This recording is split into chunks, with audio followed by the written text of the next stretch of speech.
ได้สีแล้วเลยเนาะใกล้แล้วใกล้แล้วใกล้สิแล้วใกล้ชิได้ยาแล้วไม่ใกล้ชิแล้วใกล้ชิยาแล้ว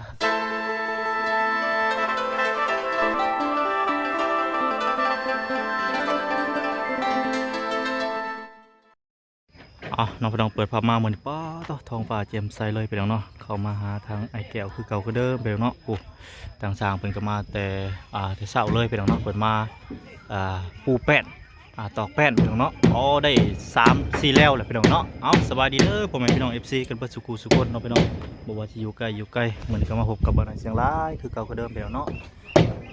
ตัวพี่น้องสาบตอกปังแล้วมัน ดำเนินแล้วไปแล้วเนาะขับเจอเลย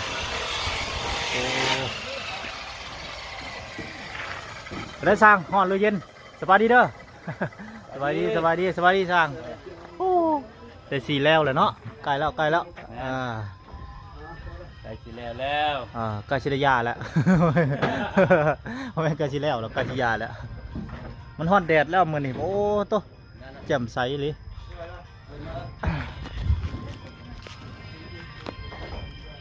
กำลังเอาแป้นออกมาไปทางไหนบ้างเนี่ยแอมตะเวนทางนี้น้องพี่น้อง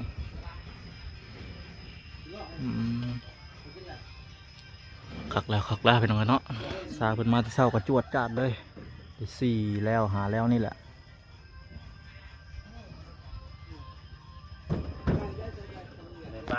รับเลย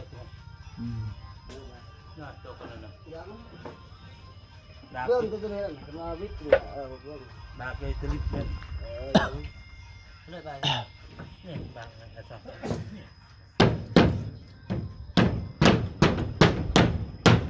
ต่อข้าวพี่น้องไป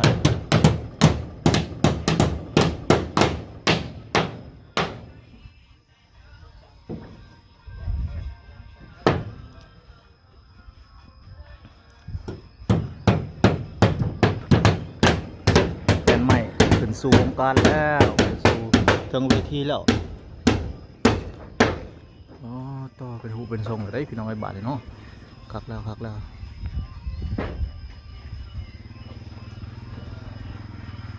บางตาชาเซนอันกันจิระเท่านั้น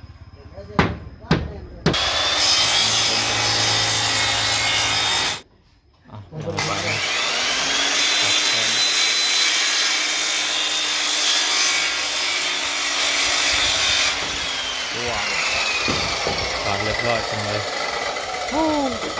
เย็นกว่าเบาเลิกแอมกลับไปน้องเลยกับแจมีมันสบายเลยไปไหนหรอกน่าผมรอมีแจ้ที่รออยู่ยังทนแล้วจับแจ้ก่อนละว่านี่แจ้แล้วว่าสัญญาตอนนี้เลยป่ะ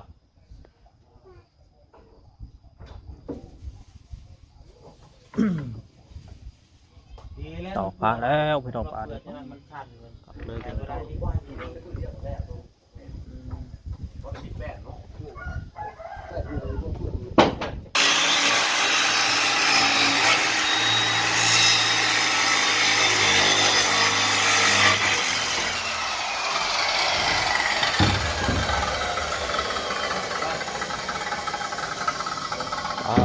สู่เวทีแปลนห้อง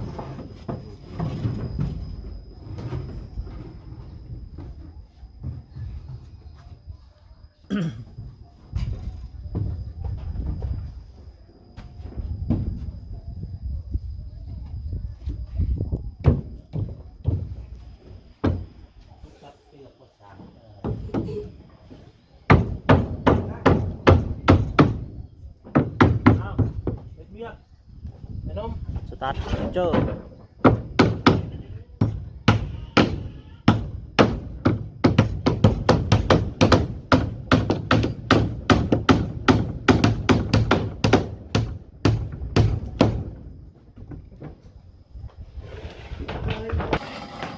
อะไรเจ้าเลยบอกให้บาทค่านี้เลยคนนี้บาทใส่ไปก่อนตอนนี้ไอ้แก้วเพิ่นขึ้นมาเยี่ยมมายามเบิ่งเฮือนบ่น้องสบายดีไอ้แก้วเป็นไง คือมาเบิ่งเฮือนบ้านโอ้เริ่ม งาม งามเนาะเริ่มสตาร์ทปูแป้นแล้วแป้นเราขึ้นสู่เวทีเป็นนักห้องแล้วได้บาดนี่เนาะเตรียมขึ้นมาอยู่ยังอีกบ่โดนดอกพี่น้องเอ้ยเพราะว่าแอมแป้นมันสิไวเนาะแอมแป้นปุ๊บปับเลยแหละพี่น้องเอ้ยเนาะเอ้ามันยังคนน้อยปะทางหลังพี่น้องเนาะเดี๋ยวจ๊ะสบายดีไว้ทางหลังไว้สบายดี เอาไปดิดู สวัสดี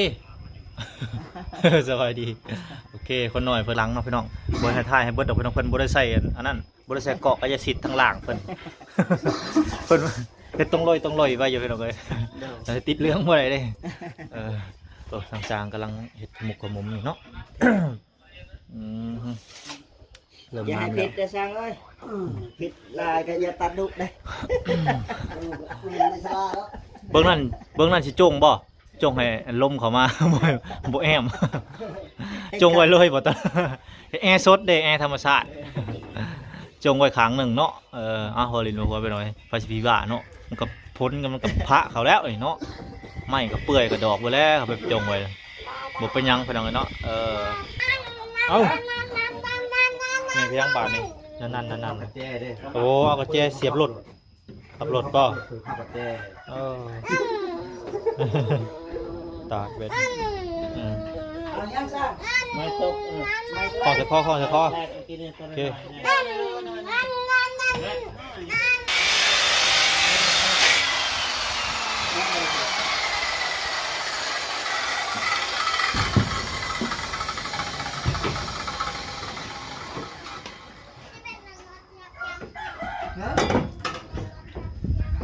ไม่ทราบปะ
ปาดบ้องปองเยี่ยมมาป่ะ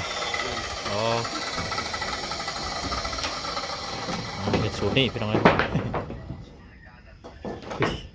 อ๋อน้องเน็กเนี่ยเดี๋ยว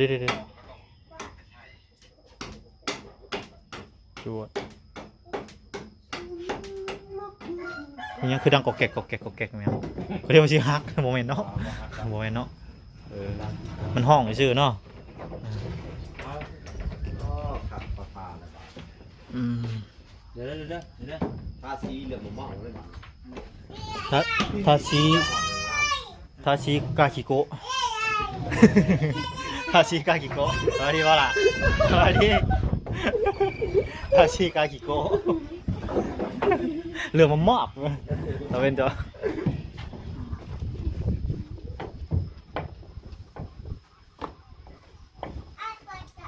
ยาวนึงยาว ไปได้ไหนโอ้ยัง ตับได้หรือเปล่ายังไปพูดเองเลยเด้อเดี๋ยวครับเอาตรงนี้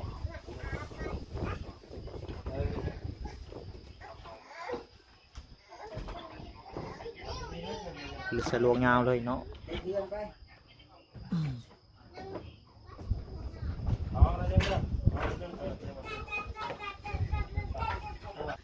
อดิวขึ้นมาแล้วสวัสดีอดิวสวัสดีพี่น้องไว้สวัสดีโอเคเดี๋ยวเล่นลำกันเด้อเอาเลยครับกันหน่อยเนี่ยเอาต่อไม่ สุกรถสบายดีหลายเถื่อเบิดเมื่ออะไรมึงสบายดีสุกรถ น่าจะที่เย็นอยู่ทีเลยนะ ตอกแล้วบัตร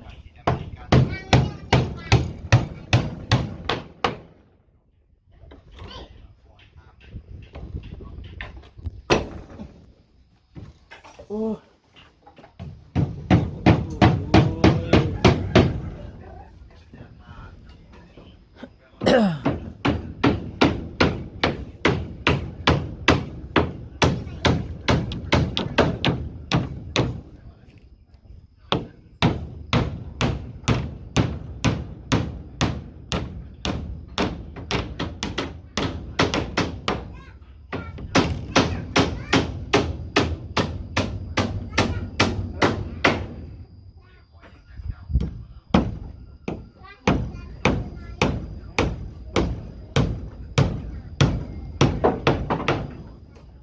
ไปน้อย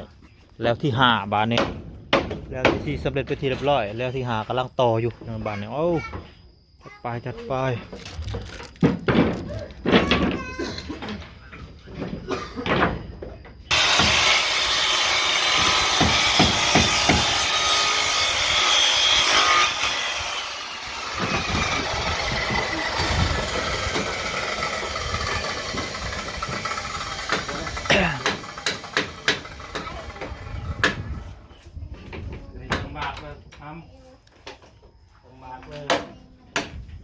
แล้วที่หาแล้วพี่น้องบาดนี้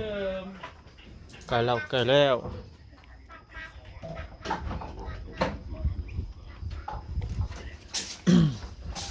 เก่าคือเดิมนะครับผม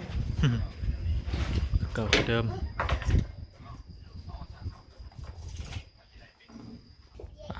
เนาะพี่น้องมาเบิ่งทางลูกติ่งพี่น้องบาดนี้เนาะลูกติ่งทาสีเนาะพี่น้องลูกติ่งก็ได้ตอนนี้ก็แล้วเป็นที่เรียบร้อยแล้วลูกติ่งก็ได้เนาะแล้วบนสองขางเลยพอทางนั้นก็แล้วทางนี้ก็แล้วพี่น้องเลยมีแต่แอมอย่างเดียวบ่นี่เนาะ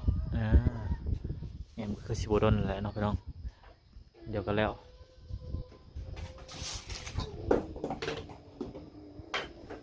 แป้นนี่กล้าว่าพ่อบ่สั่งหรือว่าบ่พอบ่จะพอเนาะสั่งเพิ่นใหม่บ่เป็นหยังจักมือได้สิได้เนาะสั่งก็ได้เพื่อสิ ไว้สิบึงบัดแอนว่าออกเนี่ย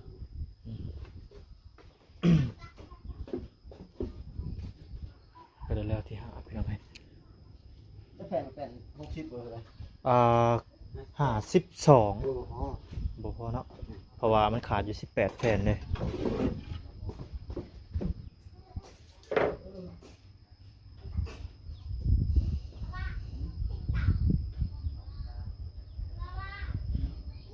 ระดับ70เนาะ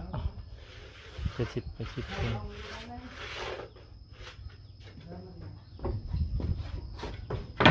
80ตัดสาก แปลนกับแปลนขีดกันเลยบรรทัดรุ่นใหม่พี่น้อง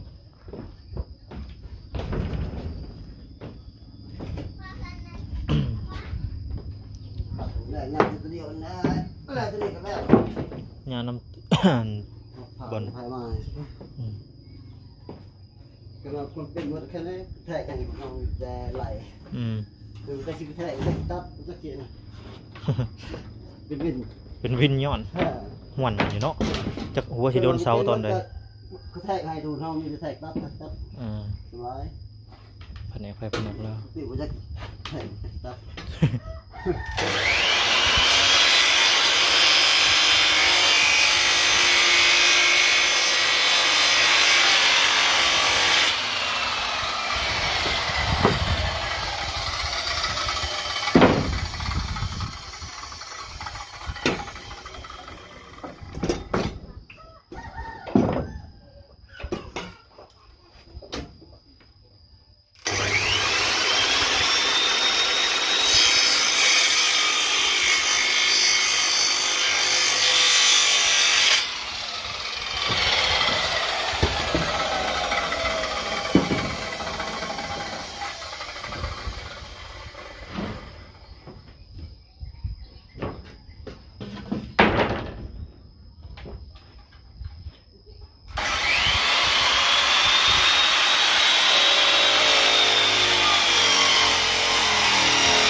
สั่งแป้นฮะบ่แม่นไม้ล่างบ่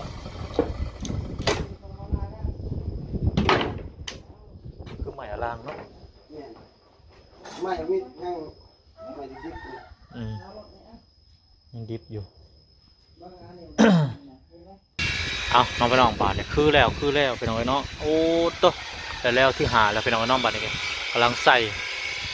แอมเนี่ยอาจจะไว้น้องไปน้องแป๊บเดียวเนี่ยอาจจะจวดกันเลยเนาะแป๊บเดียวตอนนี้ก็ได้อยู่ประมาณ85%น้องไปน้องเฮือนไอแก้วไปน้อง85%แล้วเดี๋ยวจะหน่อยก็ฮอด100%ก็ขึ้นอยู่แล้วบัดนี้น้องไปน้องเนาะหามือหายามไปน้องเลยเอายังได้ก็ยินดีนำไอแก้วหลายๆน้องไปน้องขอบคุณทางผู้ใหญ่ใจดีและก็ FC เบอร์ทุกท่านเนาะที่เข้ามาเป็นกำลังใจติดตามแต่ละเคสแต่ละครอบครัวน้องไปน้องเนาะจะได้ก็ขอบคุณทางผู้ใหญ่ใจดีเพิ่นอีกครั้งเนาะที่ช่วยเหลือแต่ละครอบครัวเอื้อเนื้อเพื่อแผ่เงินมือเข้ามาช่วยแต่ละเพื่อนแต่ละคนแต่ละครอบครัวเนาะโดยจังได้ก็